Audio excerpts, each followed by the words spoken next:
Okay, hi everyone. Very nice to see you all here.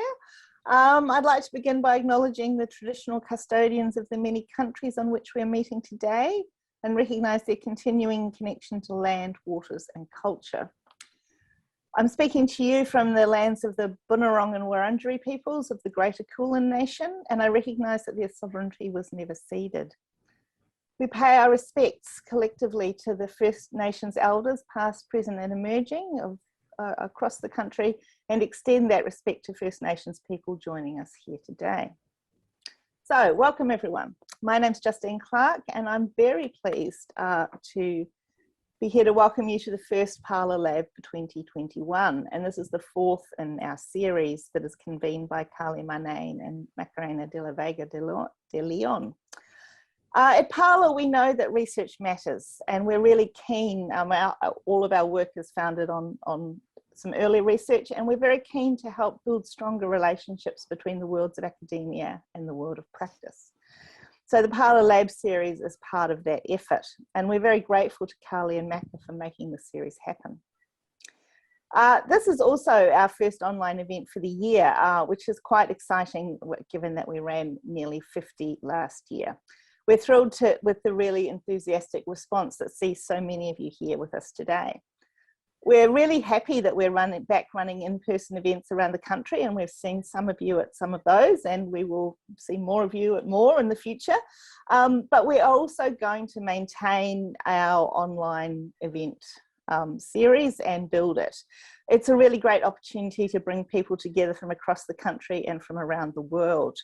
And after Easter, we're going to launch a new series that will continue the format of last year's Light at the End of the Tunnel. And we're going to hold that fortnightly instead of weekly. Most of our online sessions will be held on Fridays, lunchtime my time. So, you know, it's nice to have lunch dates with everyone every Friday. And we'll alternate between this new series, the lab, and any other stuff that we happen to be doing. So we hope that they'll become regular dates for you too, and we'll send out information as it comes.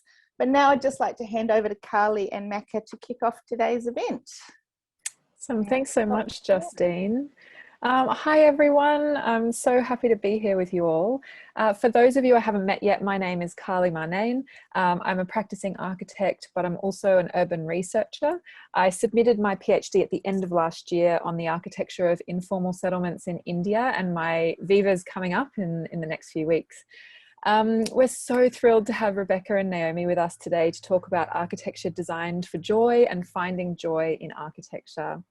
We really wanted to start this year off with a positive bang and find guests who could help us with practical tips from their research about how to design spaces for joy and well-being, and also how to find and sustain that joy within our architectural practices or institutions.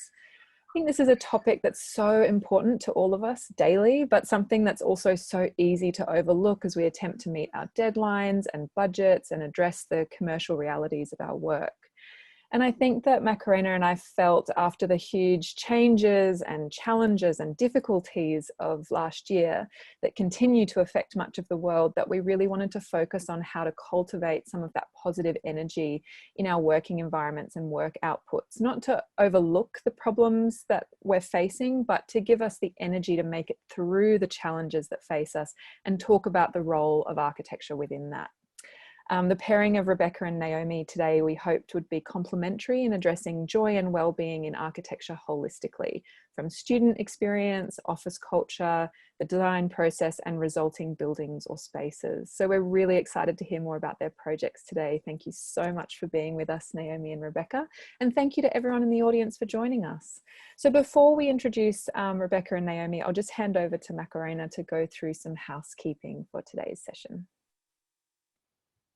Hey everyone, I'm Macarena de la Vega and I'm joining you today, not from Melbourne, not from Brisbane, but from Lakewood in Ohio, the US. I know that you're thinking, my God, she left Australia for the US, she nuts. Well, I'm staying here with some family.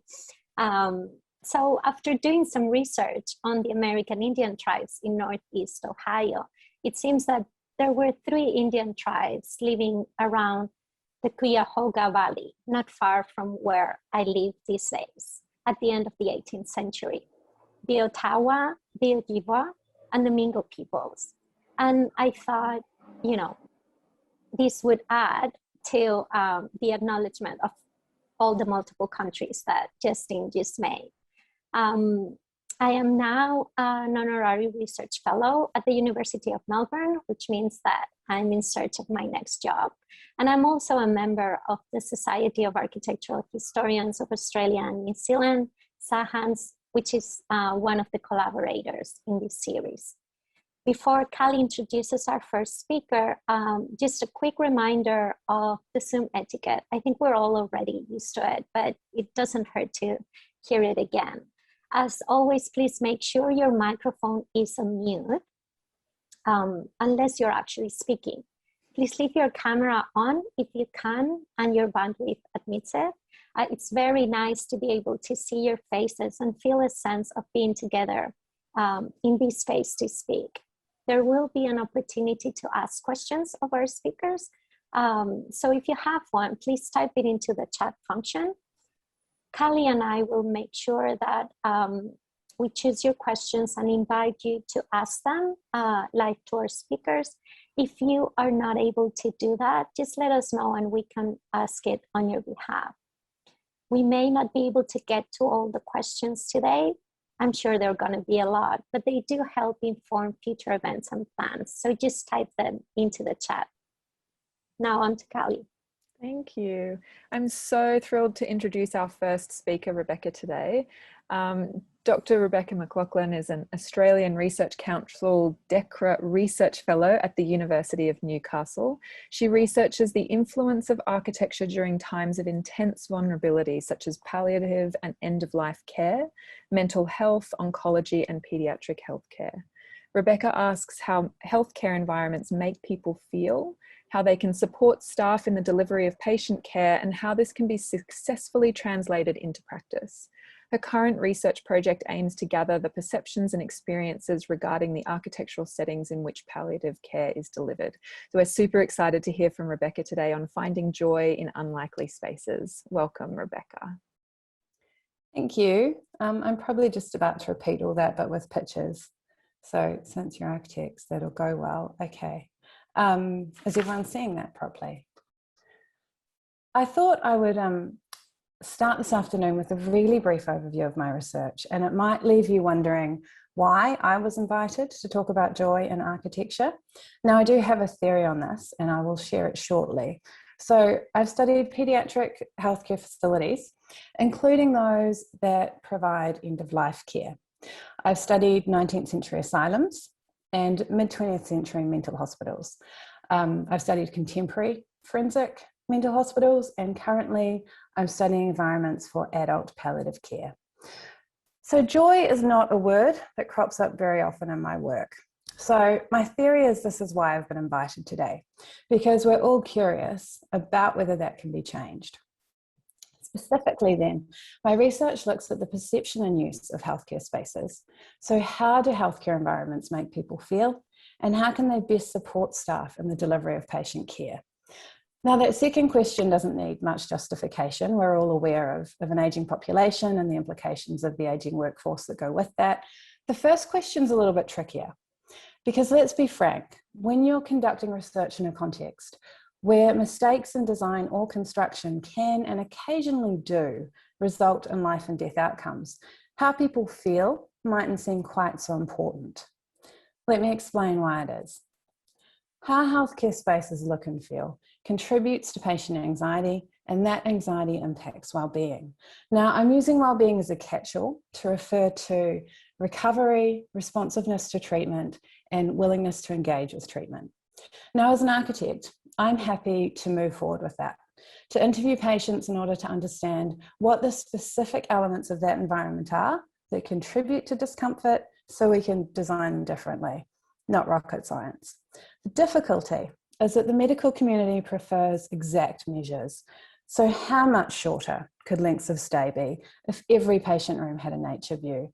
And what is the quantifiable improvement in the post-operative outcomes of paediatric patients, if parental anxiety is reduced, because we know there's value in both of these things. So the effects of the built environment are incredibly challenging to quantify. And because of that, this value system tends to reward research that can accurately measure discrete environmental elements, instead of acknowledging that people experience the built environment as an immersive, synchronous composition. And particularly in healthcare spaces, one environment is being expected to cater to the diverse needs of several different groups of people. So we may never be able to accurately measure all of this complexity. Architects then are more likely to say this thing right here is multifactorial, and we can't influence all of those factors. But what we can do, as we see at RCH, for example, is to create a hospital with a collection of unlikely attractions that children can map their own journey through, making the hospital a more exciting place to visit. And that in turn will help to alleviate parental stress. So hospital environments aren't just about how they look. We all understand that functionality is critical, but how a space looks is intimately tied to how it feels, and how it feels is important. So here are 3 interesting things we're coming across in our palliative care research so far. Clutter, worn out materials, and bad housekeeping all contribute to patient anxiety. So patients and families perceive that if staff don't care enough to look after the environment, this correlates with a lack of care for them. Now, we know this isn't true. I've personally watched staff deliver exceptional care in spite of, and I suspect sometimes to compensate for, some pretty ordinary environments.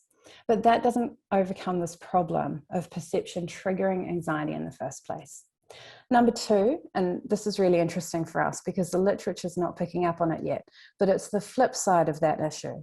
So where the environment doesn't match up to the quality of care that staff aspire to deliver, then this becomes a source of frustration.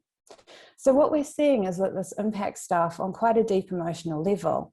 It cuts to the heart of what they care about, and it's causing them real stress. So the third thing that also hasn't cropped up in the literature, but that architects and hospital administrators are talking to us about, is the capacity of architecture to mitigate the stigma around palliative care. So there's a misconception that hospice is a depressing place where people go to die, instead of places where pain can be properly managed and where the burden of care can be lifted from family members, so that they can simply focus on spending what time they have left with the person they love. So if architecture can improve access to palliative care, that's a major contribution our profession could make to patient and family well-being. But here's the million-dollar question. How does all of this relate back to joy? So joy is contingent. It will look like different things in different contexts, but it can't exist where it's not given the space to. So in healthcare, where people are already anxious and maybe experiencing devastating loss, how do we make space for joy? It starts by removing the unnecessary contributors to negative emotions. And that's the part that architects are expert in, the negative associations related to the built environment. So this, for example, is also a corridor within a medical facility, but it doesn't look like anything we expect it to.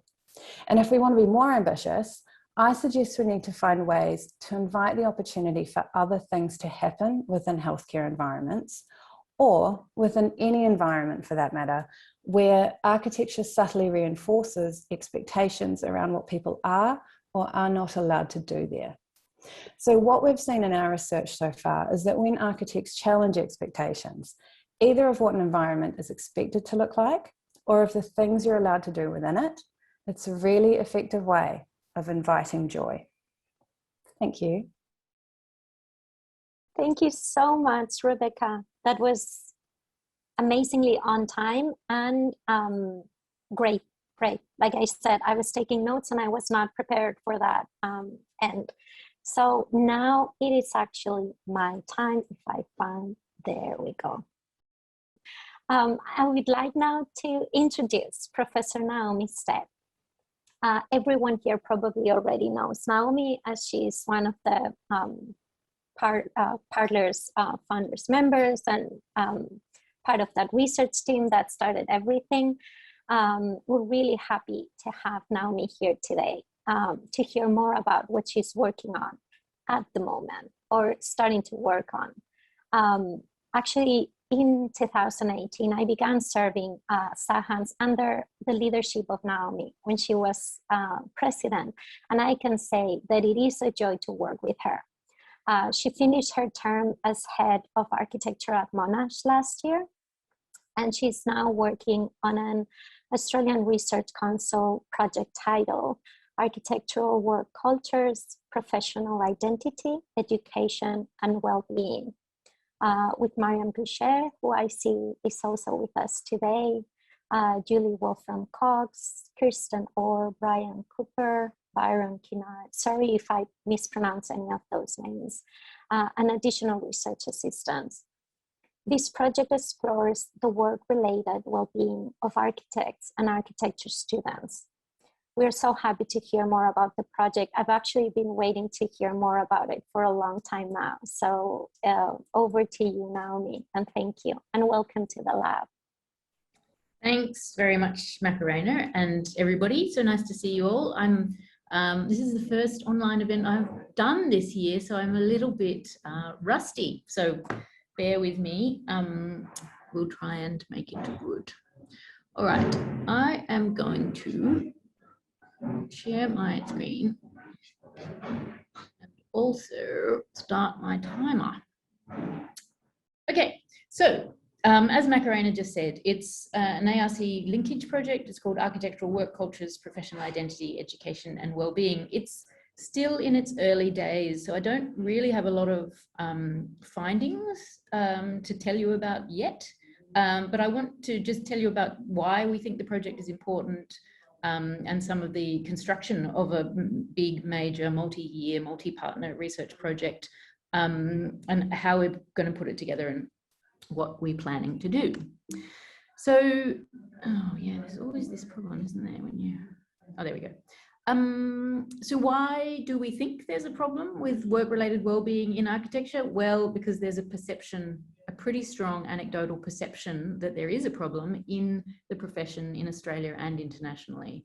And that's been directly reflected in a pretty extensive amount of coverage in the professional media. So here's just a handful of things that have come out in recent years, including Byron's excellent essay on Parler in the bottom right-hand corner there, and a number of other things. So people think there's a problem. There's an almost overwhelming flood of anecdotal accounts of problems with work-related well-being in architecture. However, we just don't have the data. Everybody thinks there's a problem, nobody really knows there's a problem, and we don't have sufficient evidence to be able to prove it, let alone put in place effective actions that might improve the situation.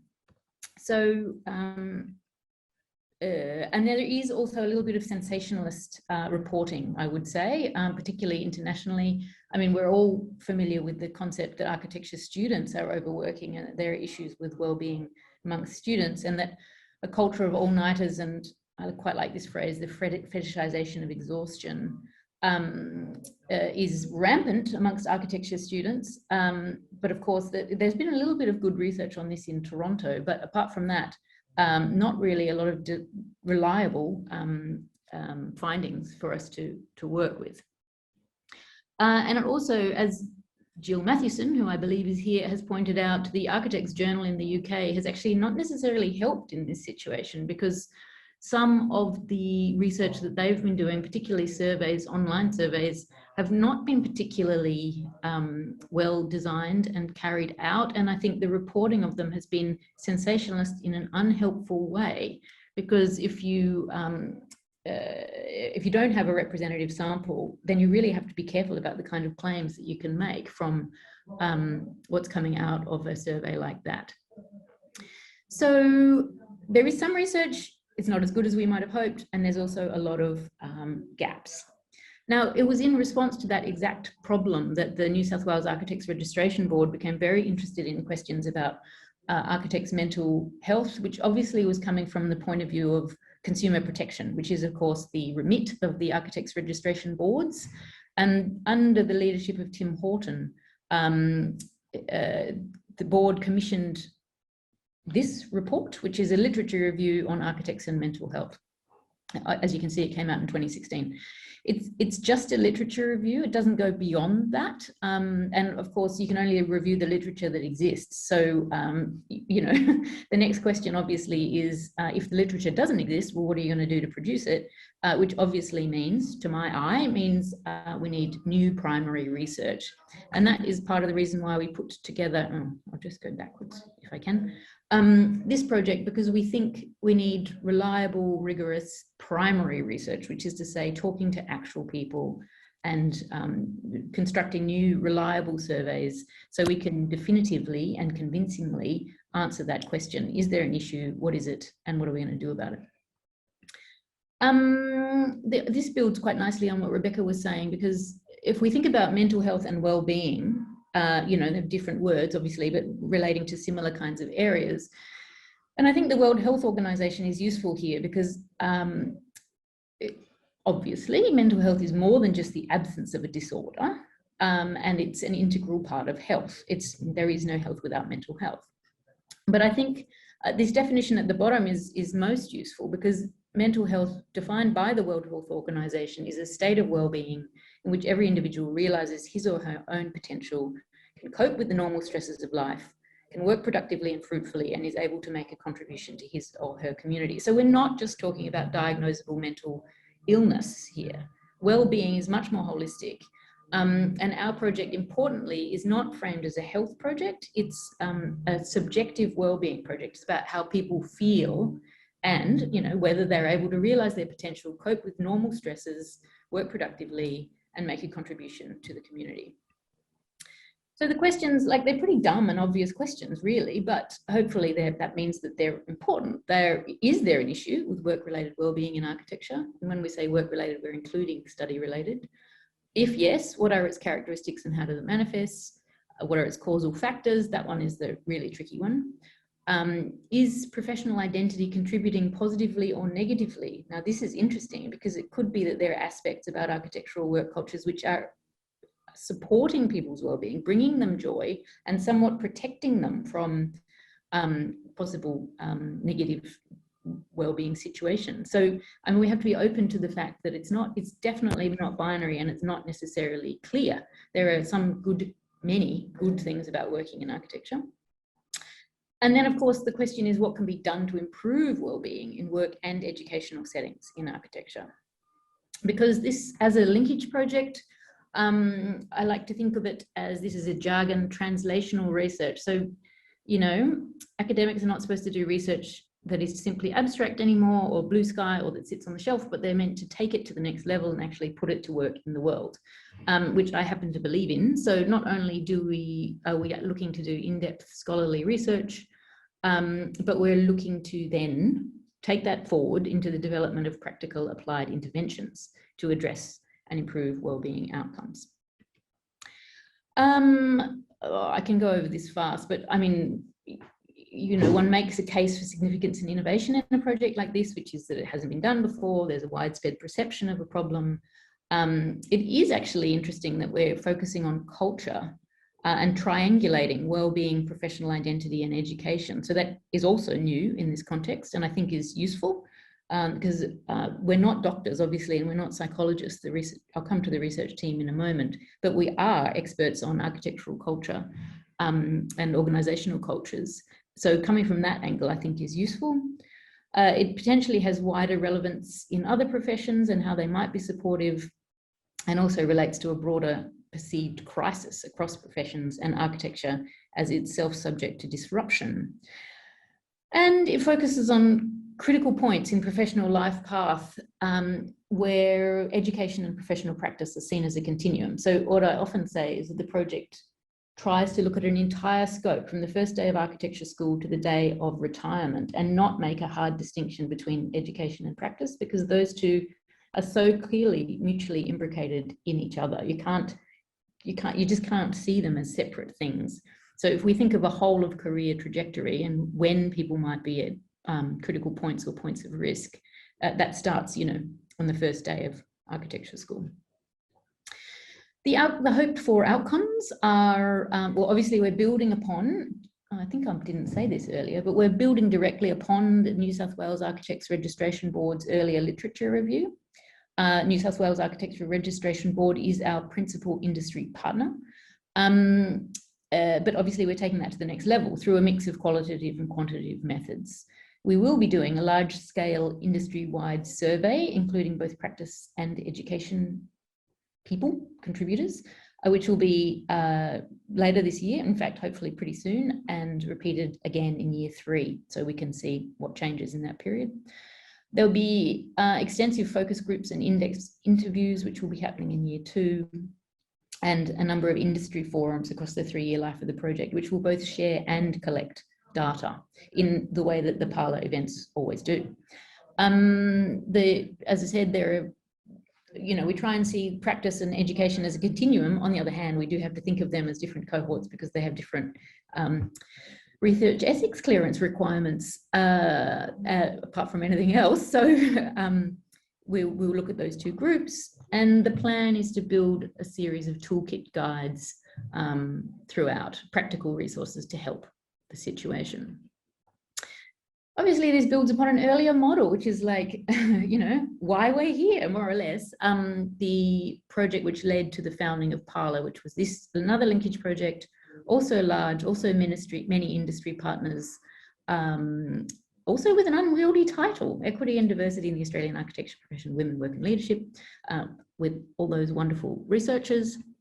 And of course, as we know, Parlour went on to, better stop soon, found Parlour as a website, but also an online community, data gathering, as well as consciousness raising and community building.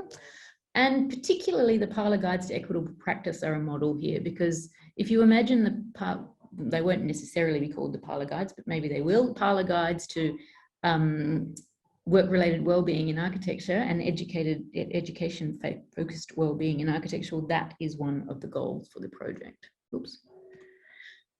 This is a complex diagram, but let's just say it's a cast of thousands. Macarena already introduced the chief investigators. We also have partner investigators, including Kirsten Orr, who, as you may know, is the registrar of the New South Wales Architects Registration Board. And Justine is in there as well, because this is a collaboration with Parlour, as well as using Parlour as a model. Macarena has mentioned Byron, who is co-employed between the New South Wales Architecture Registration Board and Monash to work on the project. Plus there's a PhD in the project, Jonathan Hines, who comes from business and organisational management, as well as an army of fantastic research assistants. It's important to note the industry partners as well, because it is a big project and it does have representation from, let's say, all of the peak bodies. So New South Wales Architects Registration Board, as I mentioned, but also the Association of Australasian Schools of Architecture, the Institute, the ACA, which I have to say has been a leader in this area. I think the ACA has been doing more on mental health than anyone else. So hats off to you, ACA, including now with the Architects Mental Wellbeing Forums, which are continuing around the country.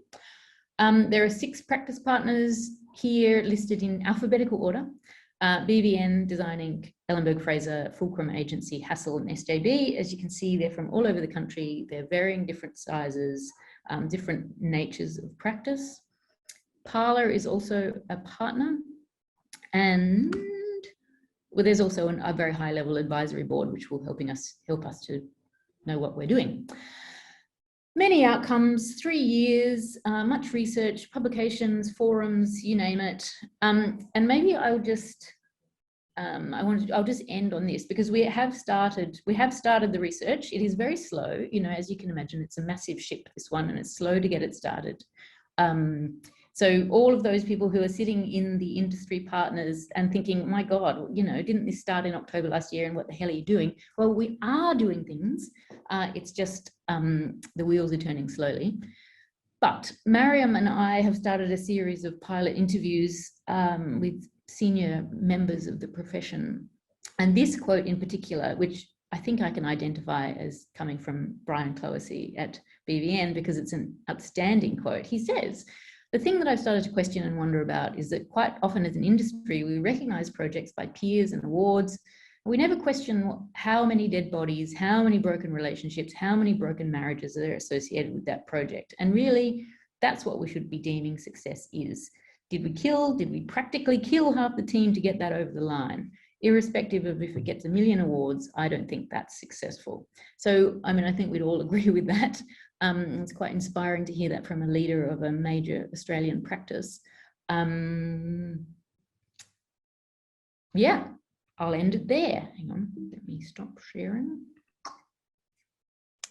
That's so fantastic. I'm so excited by this research project, Naomi. Thank you for sharing it. And thank you also, Rebecca, for sharing your research with us. I definitely feel that quote, the fetishization of exhaustion, definitely going through university and then also in the workplace. And you talked a little bit, Naomi, about organizational culture.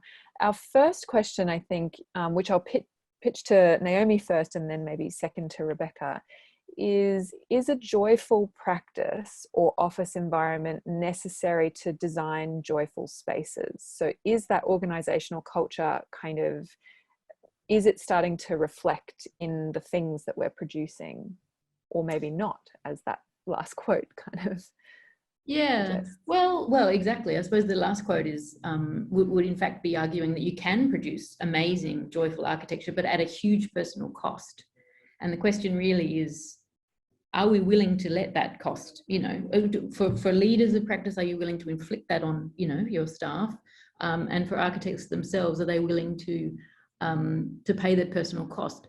I mean, I think it's very hard to give a definitive answer to the question, but I think if people are not operating, are not well and are not operating optimally, well, it definitely affects their work, and it definitely affects the quality of their work. And their ability to be a good architect effectively. So, which is why as I said, the board in New South Wales was interested from a consumer protection point of view in people who are genuinely and medically not well. They shouldn't be practicing architecture. They should be focusing on how they can become healthy. But also there's a thing about, I mean, architecture can be an incredibly satisfying, fulfilling, rich, engaging, collegial, creative, fabulous profession. And, you know, we hear those stories in the research project. We're hearing those stories all the time. Like, people love doing architecture and they even love working long hours if they're like right into it and on a roll and feeling satisfied and fulfilled. They love it until they don't love it. And I guess the question is that it shouldn't be a coercion or an obligation to grind yourself into the dirt in order to do good architecture. It should be a choice. I guess there's two ways I want to answer that question, and I'll keep it short.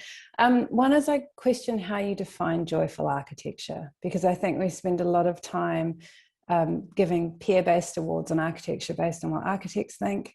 We don't always ask building users what they think. And sometimes those things do collide, but half the time we don't have the research to know if they do or not. But I guess the second thing was, your question got me thinking, not necessarily related to building buildings, but the most productive part of my career was when we had at the University of Melbourne in our office, just this eclectic bunch of people that were laughing and joking the entire time. And we were organising symposiums and writing papers and producing work at a rate I've never been able to produce since. So I do think there's something about that joyful environment, but I don't know that you can necessarily engineer it or even engineer it with the building, I suppose.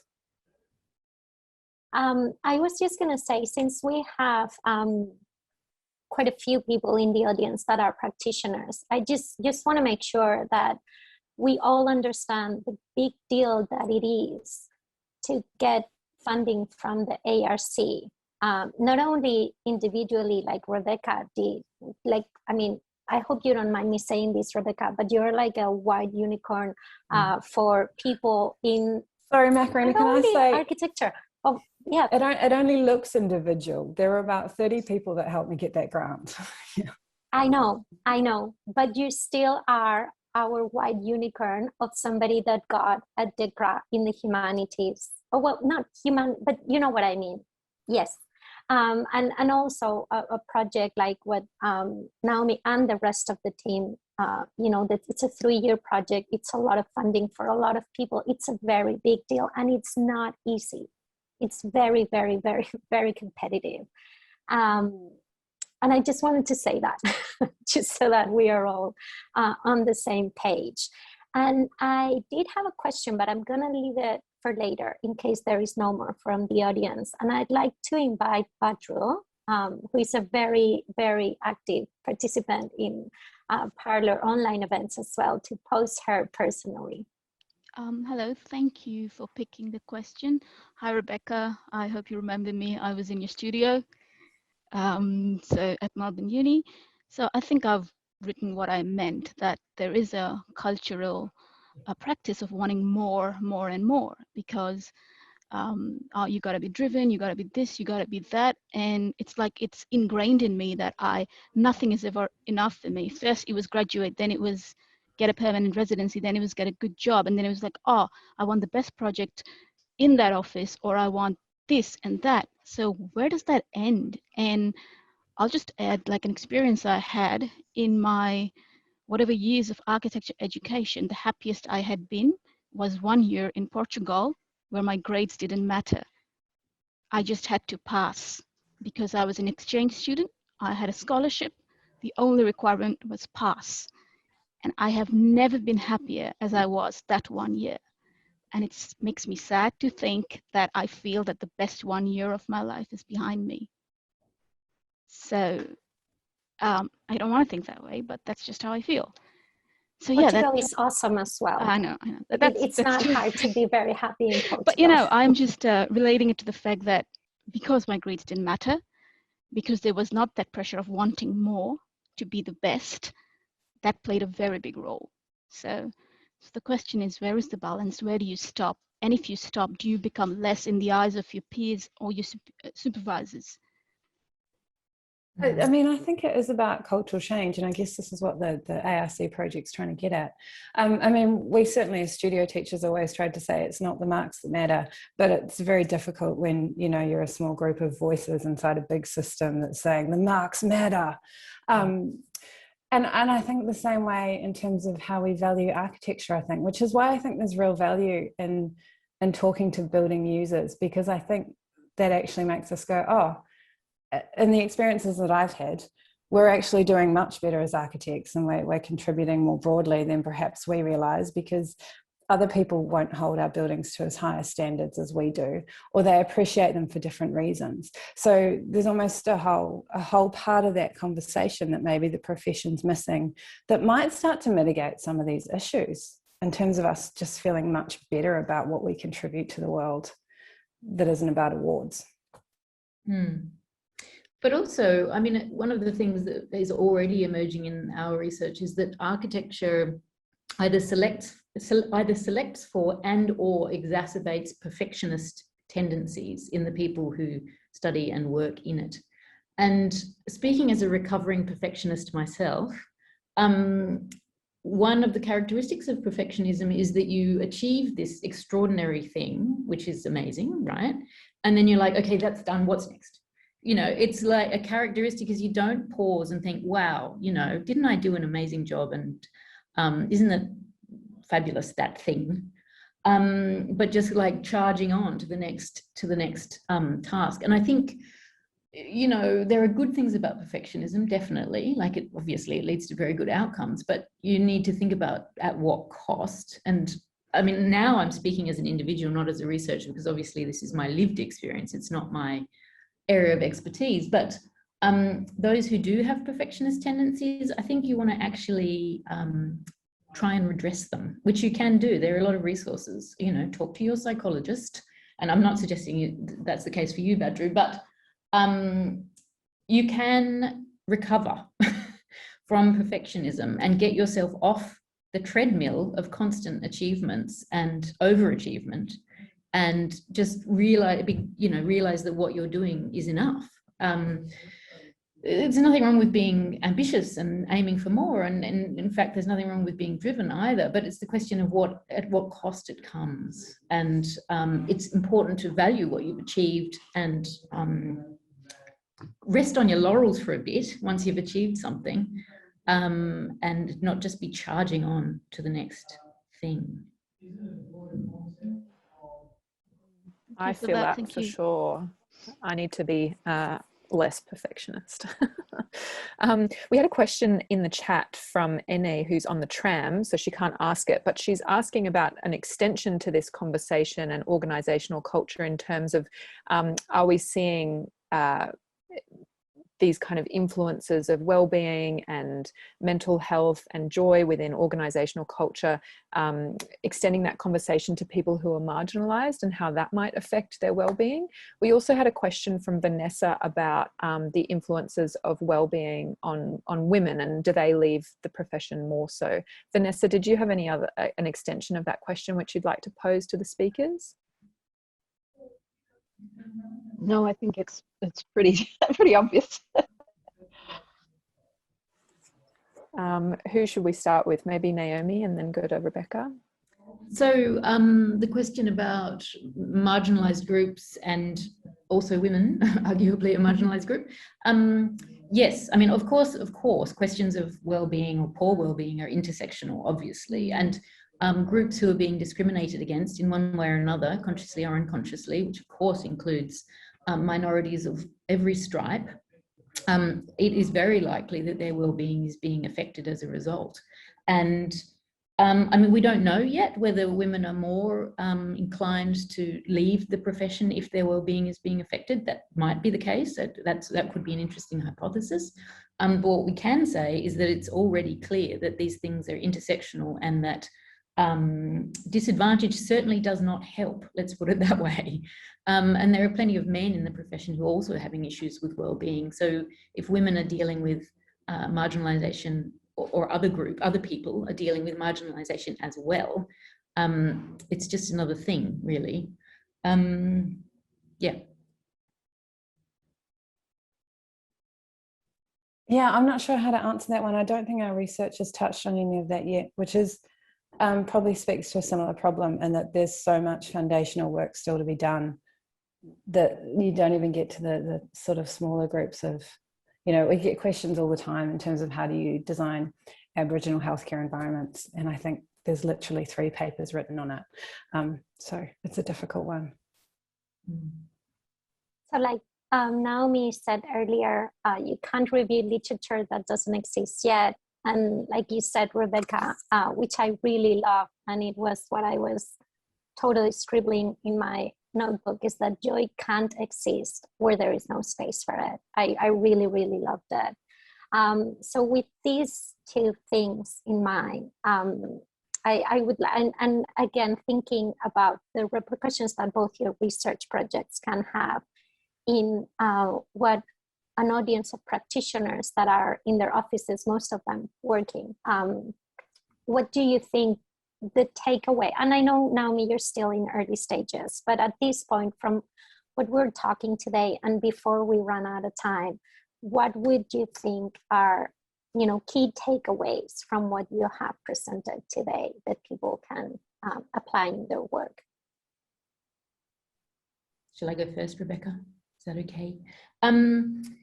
I think that's a very good question. And I think one thing is that we just can't ignore these issues. I mean, we know that questions of work-related well-being are being discussed, and mental health are being discussed across every level of Australian society and increasingly taken seriously. And they really need to be taken seriously. So I suppose the first takeaway is that these issues can't be ignored. And I'm very pleased to say they're actually not being ignored.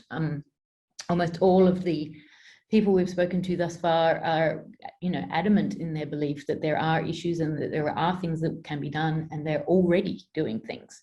So the first thing is you can't ignore the issue. It is significant. It does have palpable effects, including, it seems likely it has palpable effects on the bottom line of businesses. It is also a business concern.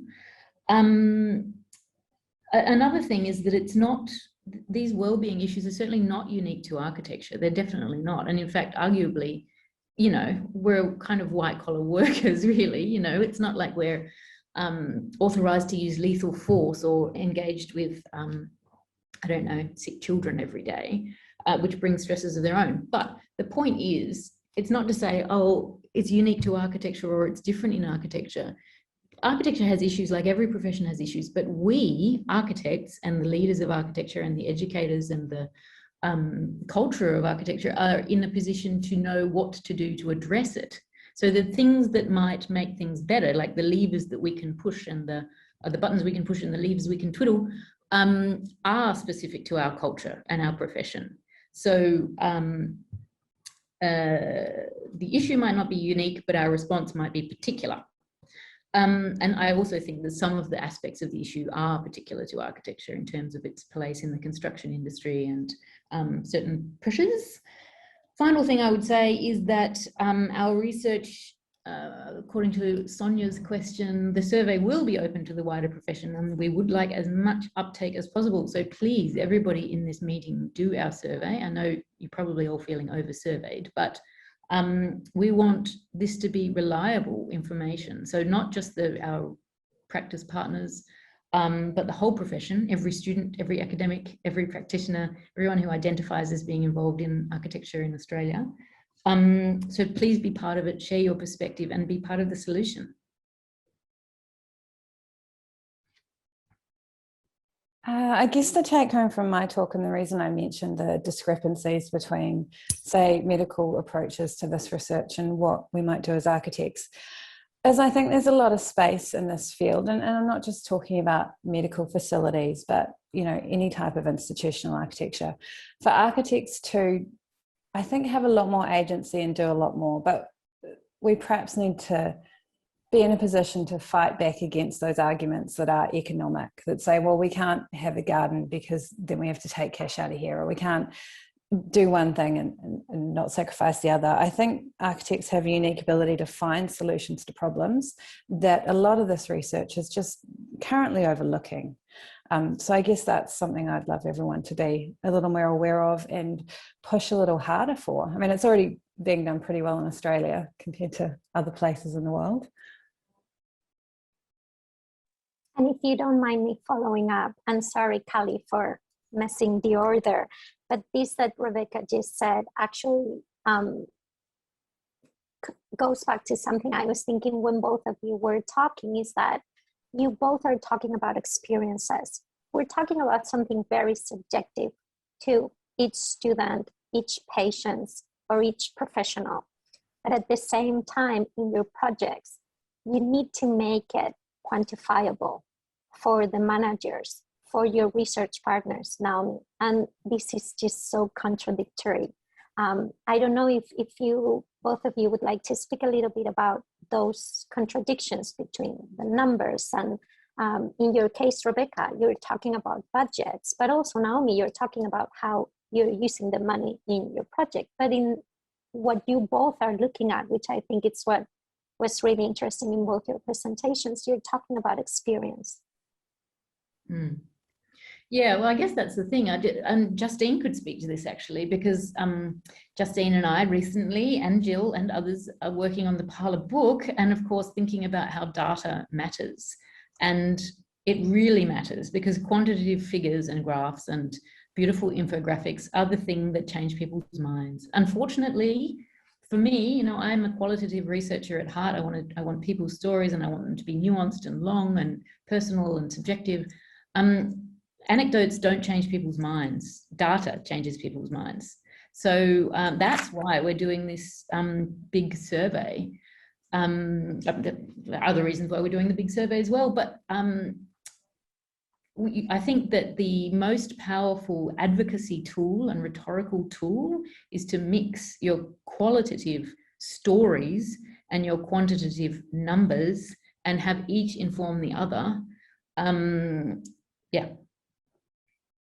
You're very good on that, Justine. Do you want to jump in? Sure. Look, I mean, I think it's absolutely that combination, and they are a very powerful combination for advocacy, but also for telling you what's going on. I mean, that some of Jill's data analysis, we would have no idea, for example, that the young women of Australian architecture are getting registered at rates beyond that they've ever done before, that there's all of the additions to the register, the number in terms of numbers, is young women getting registered. Now that says something about the impact, I think, of a lot of the advocacy we've been doing, that because that's an area where people can take something into their own hands and just get it done. But we wouldn't be able to talk about that or talk to people's experiences or find out if Jill hadn't kind of gone and looked at the numbers and we went. So the numbers can surprise you as well as affirm your assumption. You know, it's numbers aren't just about affirming your assumptions. They surprise you just as stories surprise you. But absolutely, it's that combination of numbers and relatable experiences, and that's very much our experience, but also other advocates around gender equity particularly will tell you that that combination is really, really powerful. So it helps us all see things differently, both aspects, and when they come together, it's very powerful. So, I mean, it's something I put in, now I've got the microphone.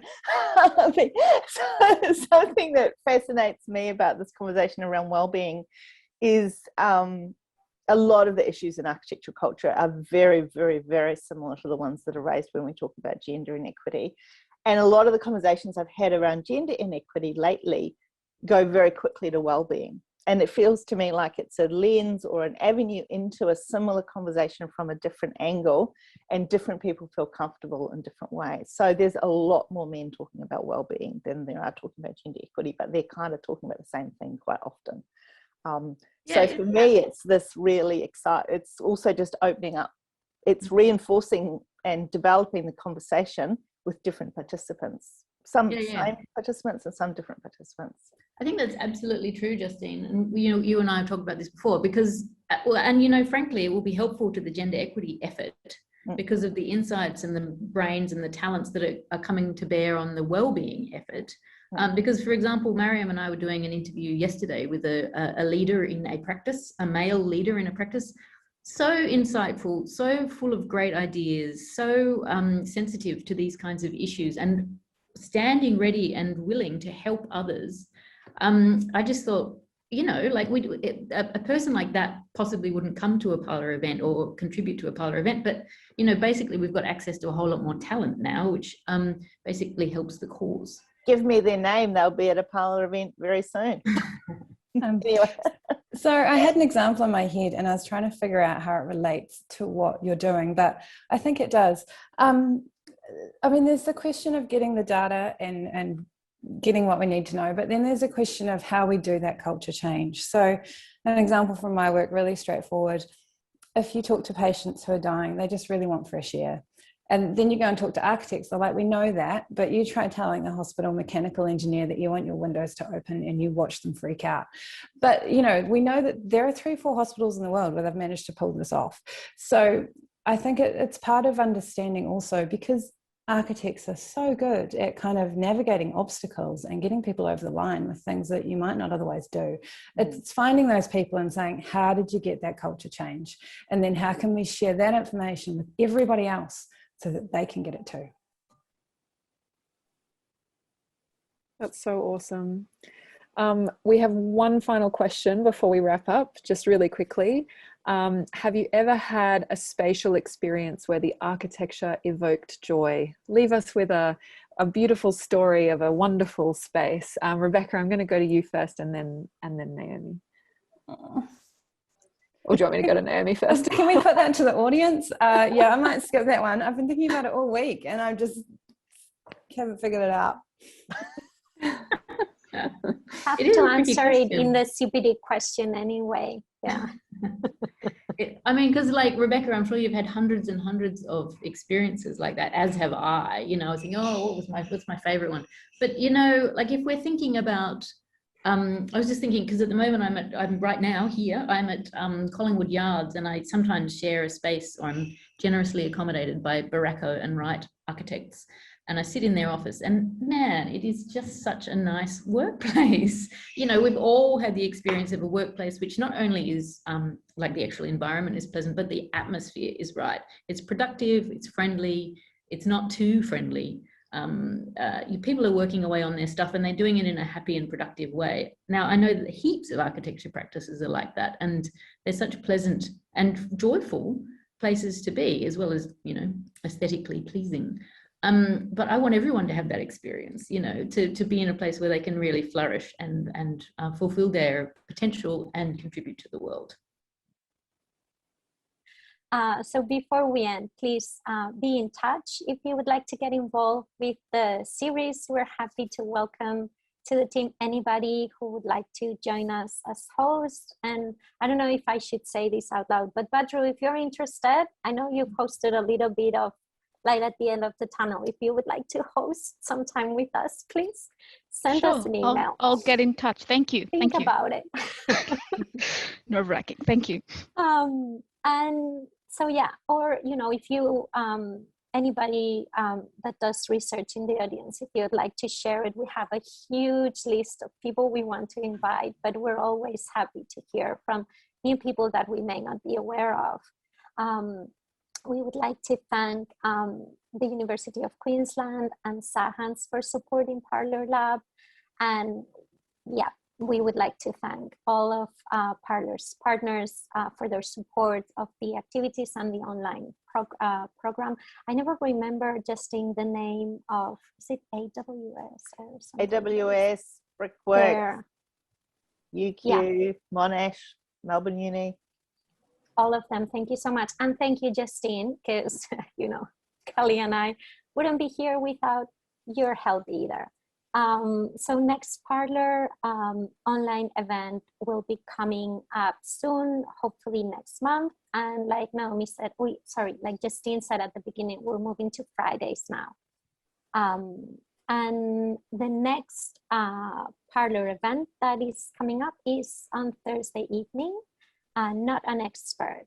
It's a discussion about Indigenous Cultural Authority and collaboration with Daniel Womack. I'm terrible with pronouncing, sorry. And Francois Lane, convened by Sarah Lynn Rees, and you can book through Parlor website. And thank you so much. And thank you, Naomi and Rebecca. Thanks, Naomi and Rebecca, for joining us. Thanks, everyone, for being with us this lunchtime.